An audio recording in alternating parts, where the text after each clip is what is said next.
અમે અન્ય શાળામાં ધોરણ 6 એમાં ભણતા વિદ્યાર્થીઓ છે. મારું નામ ચૌહાણ રોશની છે. મારું નામ પ્રજાપતિ ધ્રુવી છે. મારું નામ સોલંકી તનિષા છે. આજે આપણે એક પ્રયોગ કરીશું જેનું નામ છે હવામાં ઓક્સિજન વાયુ રહેલો છે. ચાલો તે સાબિત કરીએ. ચાલો મિત્રો, આપણે તેની સાધન સામગ્રી જોઈએ.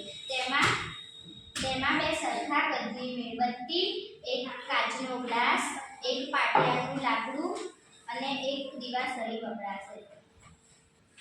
હવે મારી સાથે મિત્ર બે સરખા કદની મીણબત્તી વપરાશે. એક મીણબત્તી પર કાચનો પ્યાલો ટાંકો બીજી મીણબત્તી જેમ છે તેમ રહેવા દો.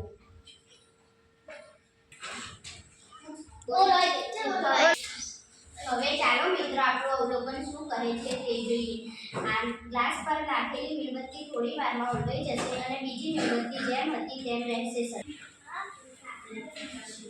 આમ થવાનું કારણ મિત્રો, હવામાં ઓક્સિજન